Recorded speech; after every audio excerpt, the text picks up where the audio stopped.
নমস্কার বন্ধুরা, ইন্দ্রাণীস কিচেনের আরও একটা নতুন ভিডিওতে সবাইকে স্বাগত জানাই। আজকে শেয়ার করছি একদম নতুন ধরনের একটা শিমের ভর্তা রেসিপি। এই সিজনে একবার হলো এই শিমের ভর্তা রেসিপিটা বানিয়ে খেয়ে দেখুন, গরম গরম ভাতের সাথে জাস্ট জমে যাবে। কোনো রকম ঝামেলা ছাড়াই ঝটপট বানিয়ে নেওয়া যায় এই শিমের ভর্তা রেসিপিটা। তো চলুন ঝটপট দেখে নিই একদম অন্যরকম শিম ভর্তা রেসিপি। রেসিপিটা বানানোর জন্য আমি এখানে প্রয়োজন মতো শিম নিয়েছি। শিমগুলোকে একটু কচি দেখেই কিন্তু নিতে হবে শিম ভর্তা খাওয়ার জন্য। শিমের দুই পাশের যে শিরদাঁড়াগুলো থাকে সেগুলোকে ফেলে দিয়ে মাঝখান দিয়ে এইভাবে একটা টুকরো করে কেটে নেব। এতে করে শিমটা খুব তাড়াতাড়ি কিন্তু সেদ্ধ হয়ে যাবে। তবে শিম যদি খুব ছোট আকারের হয় সেক্ষেত্রে মাঝখান দিয়ে না কাটলেও কিন্তু হবে। সেম ওয়েতে আমি সমস্ত শিমগুলোকে কেটে নিয়েছি। শিমগুলো কাটা হয়ে গিয়েছে, তো এবার আমি ভালোভাবে পরিষ্কার পরিচ্ছন্ন করে 3 থেকে 4 বার জল পাল্টে পাল্টে শিমগুলো ধুয়ে নেব। শিমগুলোকে খুব ভালোভাবে ধোয়া হয়ে গিয়েছে। এবার আমি কড়াইয়ের কাছে চলে গেলাম। কড়াইতে 1 গ্লাস মতো জল অ্যাড করে দিয়েছি। 1 গ্লাস মতো জল প্রথমে দিয়ে দেখব, তারপরে যদি লাগে তো পরে আরও দেব। এবার আমি শিমগুলোকে দিয়ে দিলাম। শিমটা দেওয়ার পরে জলটা এমনভাবে রাখতে হবে যাতে শিমগুলো জলের মধ্যে ডুবে যায়। এবার দেখুন আমি সামান্য একটু নুন অ্যাড করে দিলাম। নুনটা দেওয়ার পরে শিমগুলোকে আমি ঢাকনা চাপা দিয়ে সেদ্ধ করে নেব। তো মোটামুটি 5 থেকে 6 মিনিট আমি চাপা দিয়ে রেখে দিচ্ছি। ফিরে আসছি 5-6 মিনিট পরে। ফিরে এলাম 5 মিনিট পরে। তো দেখুন শিমের জলটা কিন্তু সম্পূর্ণরূপে শুকিয়ে গেছে এবং শিমটা কিন্তু সেদ্ধ হয়ে গিয়েছে। তো এই পর্যায়ে এসে এখানে আমি 1 টেবিল স্পুন মতো তেল অ্যাড করে দেব এবং তেলের মধ্যে এই শিমটাকে হালকাভাবে একটু নাড়াচাড়া করে নেব। আমি এখানে একটা কাঁচা লঙ্কাও অ্যাড করে দিচ্ছি। হালকাভাবে একটু শিমগুলোকে নাড়াচাড়া করে নেব। শিম সেদ্ধর পরে যদি তার মধ্যে জল থাকে সেক্ষেত্রে আপনারা জলটা কিন্তু সেকে ফেলে দিয়ে তারপরে তেলের ওপরে হালকা করে শিমটাকে এরকম একটু নাড়াচাড়া করে নেবেন। এতে করে শিমের যে ভর্তার রেসিপিটা হবে তাতে ফ্লেভারটা খুবই সুন্দর আসবে। খুব বেশি সময় ধরে কিন্তু শিমটাকে ভাজার প্রয়োজন নেই। জাস্ট 1 থেকে 2 মিনিট একটু তেলের ওপর নাড়াচাড়া করে নিয়েই আমি শিমটাকে মিক্সিং বোলের মধ্যে দিয়ে দিচ্ছি।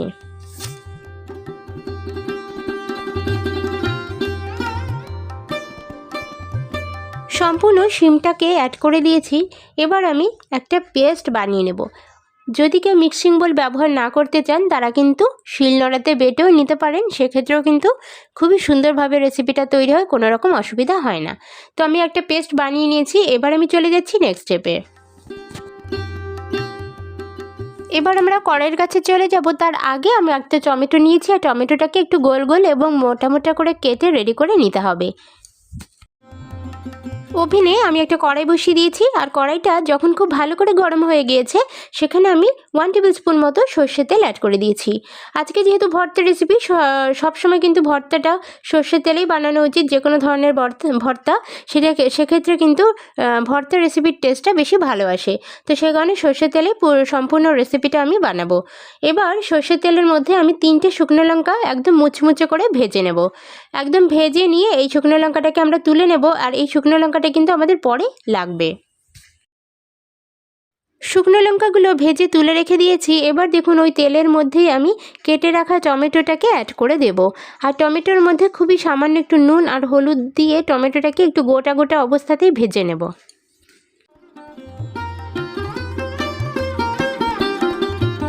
এখানের টমেটোটাকে কিন্তু খুব বেশি নরম করা যাবে না, একটু গোটা গোটা থাকবে এবং শক্ত শক্ত থাকবে, অথচ ভাজা হবে। এরকম পজিশন আসলে আমরা টমেটোটাকে নামিয়ে নেব। তো টমেটোটাকে ভেজে নিয়েছি, এবার আমি তুলে রাখছি। এবার তেলের মধ্যে আমি রসুন কুচিয়ে নিয়েছি এবং রসুন কুচিটাকে অ্যাড করে দিচ্ছি। আপনারা চাইলে একটুখানি থেঁতোও করে দিতে পারেন, সেটাও কিন্তু হয়, কোনো অসুবিধা হয় না। তো রসুনটাকে অ্যাড করে দেবো এবং হালকা করে একটু ভেজে নেব। রসুনে যখন একটু সোনালি কালার চলে আসবে ততক্ষণ পর্যন্ত রসুনটাকে একটু নাড়াচাড়া করতে থাকতে হবে। তো সামান্য একটু তেলও আমি অ্যাড করে দিয়েছি, যেহেতু তেলটা একদমই কমে গিয়েছে। তো সেই কারণে একটু তেল অ্যাড করে রসুনটাকে ভেজে নেব।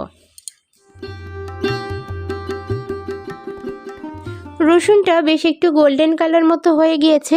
তো এই পর্যন্ত কিন্তু রসুনটাকে ভাজতে থাকতে হবে, তবে খুব বেশি কালার পরিবর্তন কিন্তু রসুনের করা যাবে না, সেক্ষেত্রে রসুনের যে একটা মিষ্টি গন্ধ সেটা কিন্তু চলে যাবে।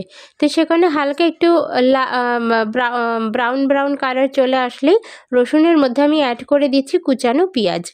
একটা গোটা পেঁয়াজ আমি ছোট ছোট করে কুচিয়ে নিয়েছি, অত্যন্ত ছোট করে কুচিয়ে নিয়ে সেই কুচানো পেঁয়াজটাকে রসুনের মধ্যে দিয়ে একটু লাল লাল করে ভেজে নেব। তো পেঁয়াজটা একটু কন্টিনিউ 2 থেকে 3 মিনিট নাড়াচাড়া করে নিয়েছি। তারপরে একটুখানি কালার যখন পরিবর্তন হয়ে গিয়েছে সেই সময় কিন্তু এর মধ্যে আমি বেটে রাখা শিমটাকে অ্যাড করে দিচ্ছি। এর থেকে বেশি কালার কিন্তু পরিবর্তন হওয়ার প্রয়োজন নেই, পেঁয়াজটা এর থেকে বেশি ভাজারও প্রয়োজন নেই। এবার শিমটাকে আমি এখানে অ্যাড করে দিচ্ছি, আর এই শিমটা কিন্তু আমি মিক্সিং বলে বেটে নিচ্ছি, আপনারা চাইলে শিলনোড়াতেও বেটে নিতে পারেন। বাটার সময় কিন্তু কোনো রকম জল দেওয়া যাবে না। এবার আমি শিমটাকে দিয়ে দিয়েছি আর কন্টিনিউ নাড়াচাড়া করে শিমটাকে একটু শুকিয়ে নেব।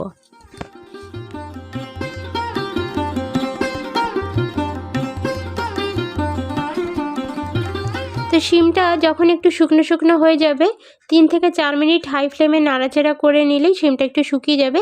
সেই সময় এখানে ভেজে রাখা টমেটোটাকে অ্যাড করে দিতে হবে। তো এখানে দেখুন আমি একটু ধনিয়া পাতা কুচিয়ে নিচ্ছি। আজকের রেসিপিতে ধনিয়া পাতা দিলে ফ্লেভারটা খুবই সুন্দর আসবে, সেই কারণে একটু ধনিয়া পাতা এখানে কুচিয়ে রেডি করে রাখবো। কুচানো ধনিয়া পাতাটাকে এই সময় আমি শিমের মধ্যে এসে দিয়ে দিলাম, আর শিমের মধ্যে দেওয়ার পরে কন্টিনিউ এভাবে নাড়াচাড়া করতে থাকতে হবে এবং জিনিসটাকে মিশিয়ে দিতে হবে। এবার দেখুন যে শুকনো লঙ্কাগুলো আমি ভেজে রেখে দিয়েছিলাম সেই শুকনো লঙ্কাগুলোর ওপরে সামান্য একটুখানি নুন দিয়ে শুকনো লঙ্কাগুলোর একটা গুঁড়ো বানিয়ে নেব হাত দিয়ে, ঠিক এভাবে ভেঙে ভেঙে শুকনো লঙ্কাটাকে এভাবে একটু ভেঙে নিতে হবে। আমি এখানে 2টো শুকনো লঙ্কা দিচ্ছি, আর বাকি শুকনো লঙ্কা কিন্তু আমি রেখে দিচ্ছি। তো আপনারা এখানে লঙ্কার পরিমাণটা নিজেদের পছন্দ মতো দিতে পারেন। তো এখানে আমি শুকনো লঙ্কাটা 2টোই দিচ্ছি, গুঁড়ো করে নেব প্রথমে, তারপরে দেখুন এই গুঁড়ো শুকনো লঙ্কাটাকে আমি সাইডে সরিয়ে রাখছি। এবার শিমের মধ্যে আমি এখানে আর একটা 2টো জিনিস আমাকে ইউজ করতে হবে, সেটা হচ্ছে চিনি। সামান্য একটু চিনি দিলে শিমের যে ভর্তার রেসিপিটার টেস্ট কিন্তু দারুণভাবে ব্যালেন্স হবে, খুবই ভালো লাগবে খেতে। ভর্তার রেসিপিটা কিন্তু এখনও পুরোপুরি কমপ্লিট হয়নি, আরও 2টো জিনিস এর মধ্যে আমরা অ্যাড করব, যে দুটো না দিলে কিন্তু শিমের ভর্তাটা কোনো রকমভাবেই সম্পূর্ণ হবে না বা টেস্ট পারফেক্টভাবে আসবে না। সে দুটো কি, তো তার জন্য চলে যাচ্ছি আমি প্লেটের কাছে। প্লেটের মধ্যে আমি একটুখানি জিনিসটাকে গুছিয়ে নিলাম ভর্তাটাকে, নেওয়ার পরে এর ওপরে আমি দেখুন শুকনো লঙ্কা গুঁড়োটা এভাবে ছড়িয়ে দেব। শুকনো লঙ্কা এভাবে গুঁড়ো করে ছড়িয়ে দিলে জিনিসটা দেখতে খুবই স্পাইসি লাগবে এবং খেতেও কিন্তু অত্যন্ত সুন্দর লাগবে। তো এভাবে শুকনো লঙ্কা দিয়ে দেবেন। আপনারা যারা শুকনো লঙ্কা খেতে পছন্দ করেন না তারা অল্প পরিমাণ দেবেন অথবা দেবেন না। তো এইভাবে দিয়ে দিতে হবে। দিয়ে দেওয়ার পরে এর মধ্যে আমি 1 টেবিল স্পুন মতো সর্ষের তেল অবশ্যই দেব। সর্ষের তেলটা নিয়ে নিয়েছি বন্ধুরা, আর এইভাবে ঠিক ওপর দিয়ে এভাবে ছড়িয়ে দেব। দেখুন কতটা সুন্দর দেখতে লাগছে, জিনিসটাকে অত্যন্ত মুখরোচক এবং লোভনীয় দেখতে লাগবে। গরম গরম ধোয়া ওঠা ভাতের সাথে আজকের এই সিম ভর্তার রেসিপিটা থাকলে কিন্তু আর কোনো কিছুরই প্রয়োজন হবে না। মাছ মাংস বাদ দিয়ে সকলে কিন্তু আপনারা এই রেসিপিটা দিয়েই ভাত খাবেন। তো আপনার কেমন লাগলো আজকের ভিডিওটা আমাকে কিন্তু একটা লাইক দিয়ে যান, আর আপনার মূল্যবান মতামত অবশ্যই আমাকে কিন্তু কমেন্ট করে জানাতে ভুলবেন না। ভালো লাগলে অবশ্যই একটা লাইক করুন, আর নতুন ভিডিও দেখার জন্য চ্যানেলটাকে সাবস্ক্রাইব করে রাখুন। দেখা হচ্ছে পরবর্তী ভিডিওর সাথে, ততক্ষণের জন্য সকলে খুব ভালো থাকুন, সুস্থ থাকুন। ধন্যবাদ।